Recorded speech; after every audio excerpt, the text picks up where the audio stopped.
जनता के लिए कानून का निर्माण संसद में बैठ के एमपी करते हैं, यानी कि member of parliament. Member of parliament Lok Sabha के सदस्य को कहा जाता है। लोकसभा के बारे में हमने पिछली वीडियो में डिस्कस कर लिया है और इस वीडियो में हम राज्यसभा के बारे में जानेंगे। केंद्रीय सचिवालय की ये मुख्य दो इमारतें हैं। इनमें से एक का नाम साउथ ब्लॉक है और दूसरी का नाम नॉर्थ ब्लॉक है। इसका निर्माण 1930 के दशक में किया गया था। बाईं ओर साउथ ब्लॉक का चित्र है, जिसमें प्रधानमंत्री कार्यालय, रक्षा मंत्रालय, विदेश मंत्रालय के दफ्तर हैं, और दाईं ओर नॉर्थ ब्लॉक है, जिसमें वित्त मंत्रालय और गृह मंत्रालय स्थित है। केंद्र सरकार के अन्य मंत्रालय नई दिल्ली के विभिन्न इमारतों में स्थित है। राज्यसभा मुख्य रूप से देश के राज्यों के प्रतिनिधि के रूप में काम करती है। राज्यसभा को पढ़े लिखे लोगों का सदन कहा जाता है। राज्यसभा भी कोई कानून बनाने का प्रस्ताव पेश कर सकती है। किसी विधेयक को कानून के रूप में लागू करने के लिए यह जरूरी है कि उसे राज्यसभा से भी मंजूरी मिल चुकी हो। इस प्रकार राज्यसभा की भी बहुत महत्वपूर्ण भूमिका होती है। राज्यसभा का काम होता है कि लोकसभा में जो पारित किए गए कानून है उसकी समीक्षा करना, और अगर उसमें कुछ सुधार करना है, संशोधन करना है, तो राज्यसभा उसके लिए भी उन्हें प्रस्तावित कर सकती है। राज्यसभा के सदस्यों का चुनाव विभिन्न राज्यों के विधानसभा के निर्वाचित सदस्य करते हैं। अब आपको यहाँ पे ये पता है कि विधानसभा क्या होती है और विधानसभा के सदस्य कौन होती है। अगर आपको नहीं पता है तो प्लीज पिछली वाली वीडियो में जाके देखिए, मैंने बहुत बार और बहुत अच्छे से इजी लैंग्वेज में एक्सप्लेन किया है। तो राज्यसभा के जो सदस्य होते हैं उनका चुनाव विधानसभा के जो निर्वाचित सदस्य होते हैं वही करते हैं। राज्यसभा में कुल 233 निर्वाचित सदस्य होते हैं और 12 सदस्य राष्ट्रपति की ओर से मनोनीत किए जाते हैं। भारतीय संसद, जिसके दो सदन होते हैं, राज्यसभा और लोकसभा, इनको ही हम संसद कहते हैं। यही मिलके संसद का निर्माण करते हैं और संसद के कुछ कार्य होते हैं, जिसमें से पहला कार्य है सरकार बनाना, जिसको हमने पिछले वीडियो में डिस्कस किया है कि राष्ट्रीय सरकार का चुनाव कैसे होता है। इस वीडियो में हम उसके अन्य कार्यों को देखेंगे। तो संसद का कार्य होता है कि सरकार को नियंत्रित करना, मार्गदर्शन देना और जानकारी देना। संसद में जब सत्र चल रहा होता है तो उसमें सबसे पहले प्रश्नकाल होता है। प्रश्नकाल एक महत्वपूर्ण व्यवस्था है। इसके माध्यम से सांसद सरकार के कामकाज के बारे में जानकारी हासिल करती है। इसके जरिए संसद कार्यपालिका को नियंत्रित करती है। सवालों के माध्यम से सरकार को उसकी खामियों के प्रति आगाह किया जाता है। इस तरह सरकार को भी जनता के प्रतिनिधियों यानी कि सांसदों के जरिए जनता की राय जानने का मौका मिलता है, क्योंकि जो सांसद होते हैं वो प्रत्येक निर्वाचित क्षेत्र के होते हैं। हर क्षेत्र की समस्या लेकर सरकार के सामने रखते हैं। अगर आपका सांसद सही नहीं है, आपने जाति के आधार पर वोट दिया है और सही सांसद को नहीं चुना है, तो वे आपकी समस्या को ले जाकर सरकार के सामने में नहीं रखेगा। सरकार से सवाल पूछना किसी भी सांसद का महत्वपूर्ण जिम्मेवारी होती है। लोकतंत्र के स्वस्थ संचालन में विपक्षी दल की एक अहम भूमिका होती है। वे सरकार की नीतियों और कार्यक्रमों की कमियों को सामने लाते हैं और अपनी नीतियों के लिए जन समर्थन जुटाते हैं। संसद में जो प्रश्न होता है वो लिखित या मौखिक रूप में पूछा जा सकता है।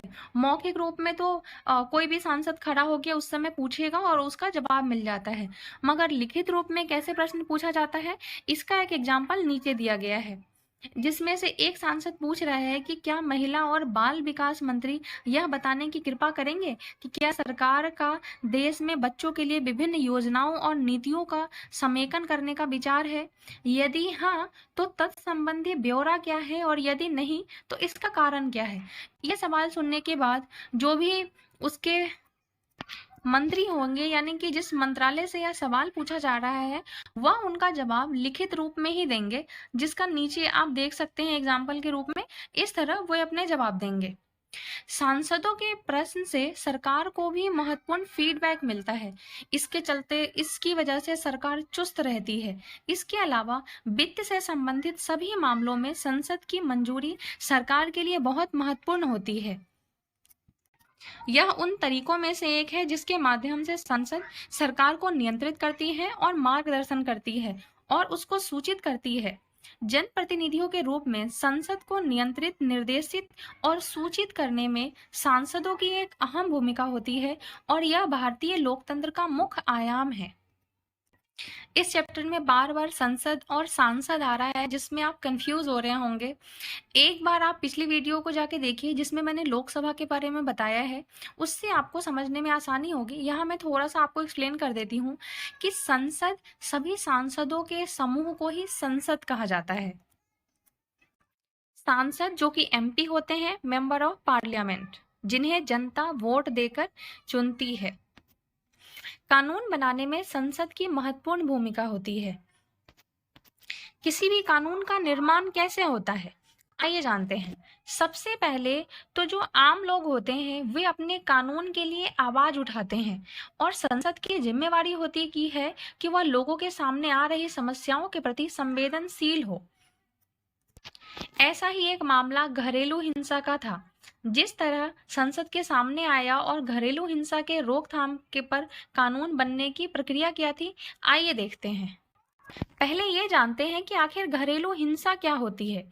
तो जब भी परिवार में, किसी भी परिवार में कोई भी पुरुष, मतलब कोई भी सदस्य, अगर किसी, आमतौर पे उसका पति और घर की किसी औरत आमतौर पर अपनी पत्नी पे मारपीट करता है, उसके साथ उसको चोट पहुंचाता है, धमकी देता है, तो इसे ही घरेलू हिंसा कहा जाता है। औरतों का यह नुकसान शारीरिक, मानसिक या भावनात्मक शोषण के कारण पहुंचाया जा सकता है। यह शोषण मौखिक, यौन या फिर आर्थिक शोषण भी हो सकता है। घरेलू हिंसा कानून 2005 में महिलाओं की सुरक्षा की परिभाषा ने घरेलू शब्द की समझ को और अधिक व्यापक बना दिया और अब ऐसी महिलाएं जो भी घरेलू दायरे का हिस्सा मानी जाएंगी, जो हिंसा करने वाले पुरुष के साथ एक ही मकान में रहती है या रह चुकी हैं, तो उस पर ये कानून लागू होता है। हमारा पांचवा सतत विकास लक्ष्य है जेंडर इक्वालिटी, मतलब कि लैंगिक समानता। हमारे देश में मेल और फीमेल को बराबर का अधिकार मिलना चाहिए। घरेलू हिंसा महिला रक्षा कानून 2006 में बनी थी, लेकिन इसकी मांग सबसे पहले 1990 के दशक में उठी थी। 1999 में वकीलों, कानूनों के विद्यार्थियों और समाज वैज्ञानिकों के संगठन लॉयर्स कलेक्टिव ने राष्ट्रव्यापी चर्चा के बाद घरेलू हिंसा के रोकथाम और सुरक्षा के लिए विधेयक का मसौदा तैयार किया था। इस विधेयक को बहुत सारे लोगों ने पढ़ा था। कोई भी कानून बनने से पहले, उस पे लोकसभा, राज्यसभा में स्टैंप लगने से पहले, राष्ट्रपति का मुहर लगने से पहले, कानून बनने से पहले विधेयक होता है और जैसे ही वो लोकसभा और राज्यसभा से पास हो जाता है और राष्ट्रपति का हस्ताक्षर हो जाता है, तो वो कानून बन जाता है। दिसंबर 2002 में अस्थायी समिति ने अपनी सिफारिशें राज्यसभा में सौंप दी। इन सिफारिशों को लोकसभा में भी पेश किया गया। कमेटी की रिपोर्ट ने महिला संगठनों की ज्यादातर मांगें स्वीकार कर लिया था और 2005 में संसद के सामने एक नया विधेयक पेश किया गया। दोनों सदनों से मंजूरी मिल जाने के बाद राष्ट्रपति के पास स्वीकृति के लिए भेज दिया गया और 2006 से घरेलू हिंसा महिला सुरक्षा कानून लागू हुआ था। एक कानून दो तरह के होते हैं, एक होता है दीवानी और एक होता है फौजेदारी। दीवानी कानून वो होता है जो कि शारीरिक या मानसिक हिंसा या फिर मारपीट, इन सब से संबंधित होता है, लेकिन जो फौजेदारी कानून होता है वो पैसे से संबंधित होता है, जैसे कि चोरी, लूटपाट। जिस औरतों के साथ मारपीट या फिर दुराचार होता है उसे आमतौर पर पीड़ित माना जाता है।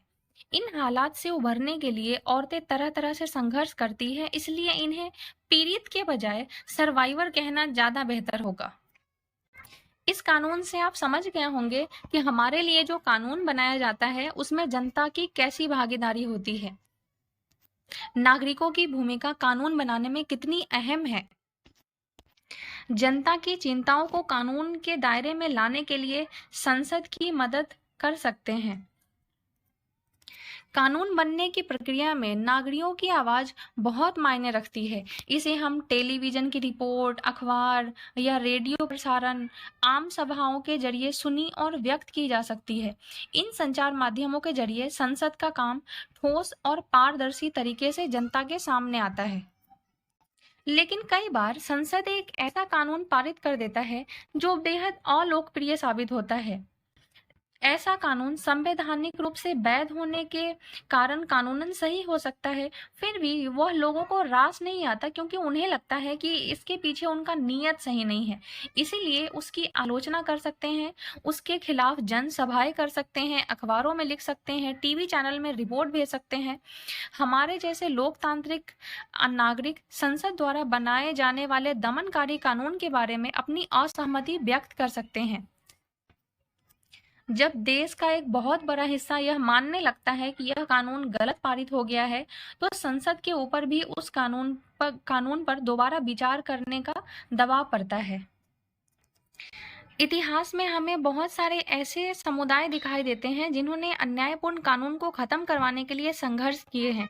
ऐसा ही एक एग्जाम्पल आपने रोजा पार्क्स के बारे में पढ़ा था, जो कि एक अफ्रीकी अमेरिकन महिला थी। 1 दिसंबर 1955 को श्वेत व्यक्ति के खड़े होने पर उन्होंने उसे बस में बैठने के लिए सीट नहीं दी थी, अपना सीट छोड़ने से इनकार कर दिया था। रोजा पार्क्स उस कानून का विरोध कर रही थी जो सभी सार्वजनिक स्थानों पर श्वेत नागरिकों और अफ्रीकी अमेरिकन नागरिकों के लिए अलग दायरे तय करता था। रोजा पार्क्स का यह इनकार एक ऐतिहासिक घटना है। इसी के बाद वहां पर नागरिक अधिकार आंदोलन शुरू हुआ, जिसके फलस्वरूप 1964 में नागरिक अधिकार कानून पारित किया गया था। इस कानून के जरिए अमेरिका में नस्ल, धर्म और राष्ट्रीयता के आधार पर किसी भी तरह के भेदभाव को गैर कानूनी घोषित कर दिया गया था। हमें इस बात का ध्यान रखना चाहिए कि नागरिकों के रूप में हमारी भूमिका प्रतिनिधियों के चुनाव के साथ खत्म नहीं होती है। इसके बाद हम अखबारों और अन्य संचार माध्यमों के जरिए इस बात पर नजर रखते हैं कि हमारे सांसद क्या कर रहे हैं। अगर हमें लगता है कि वे सही काम नहीं कर रहे हैं, तो हम उनकी आलोचना करते हैं। और इस प्रकार हमें इस बात को सदा ध्यान में रखना चाहिए कि लोगों की जितनी हिस्सेदारी होगी और जितने उत्साह से वे जुड़ेंगे, उतने ही संसद को अपना काम सही ढंग से करने में मदद मिलेगी। नीचे कुछ कीवर्ड दिया गया है जो हमारे सीटेट के एग्जाम पॉइंट ऑफ व्यू से जरूर इंपॉर्टेंट हो सकता है। पहला है स्वीकृति। किसी भी चीज पर अपनी सहमति देना और उसके पक्ष में काम करना ही तो सहमति होता है। गठबंधन का मतलब होता है कि जब एक दल को बहुमत प्राप्त नहीं होता है तो वह दूसरे दल के साथ मिलकर अपना सरकार बनाती है। अनसुलझे का मतलब, अनसुलझे का आशय ऐसी परिस्थिति से है जहां समस्याओं का कोई आसान समाधान उपलब्ध नहीं होता है। आलोचना क्या होती है? तो किसी व्यक्ति या चीज में कमियां निकालना, उसे अस्वीकार करना ही आलोचना कहलाता है। विकास कर्म क्या होता है? तो सरल से जटिल रूप तक विकास की प्रक्रिया को ही विकास कर्म कहा जाता है। आमतौर पर इसका इस्तेमाल पौधे और राजद्रोह क्या होता है? तो जब सरकार को ऐसा लगता है कि उसके खिलाफ प्रतिरोध पैदा हो रहा है और विरोध किया जा रहा है, तो उसे राजद्रोह कहा जाता है। ऐसी स्थिति में सरकार को किसी की भी गिरफ्तारी के लिए ठोस सबूत की जरूरत नहीं होती है। ऐसा ही एक एक्ट 1870 में था, जिसको राजद्रोह एक्ट के अंतर्गत अंग्रेज सरकार राजद्रोह की बहुत व्यापक परिभाषा का इस्तेमाल करती थी। लिहाजा वे इस कानून के तहत किसी भी व्यक्ति को गिरफ्तार करके जेल में डाल सकते थे। राष्ट्रवादी नेता इस कानून को मनमाना मानते थे, क्योंकि बहुत सारे लोगों की गिरफ्तारी पहले वजह भी नहीं बताई जाती थी और बिना उस पे मुकदमा चलाए ही जेल में डाल दिया जाता था। दमनकारी क्या होता है? तो स्वतंत्र और स्वाभाविक विकास या अभिव्यक्ति से रोकने के लिए सख्ती से नियंत्रण स्थापित करना। इस अध्याय में उन कानूनों को दमनकारी कहा गया है जो लोगों के बहुत निर्मम ढंग से नियंत्रित करते हैं और उन्हें सभा करने और अपनी बात कहने सहित मौलिक अधिकारों का इस्तेमाल करने पर भी रोकता है। ये चैप्टर यहीं खत्म होता है। मिलेंगे अगले वीडियो में। मेरे साथ बने रहने के लिए थैंक यू सो मच।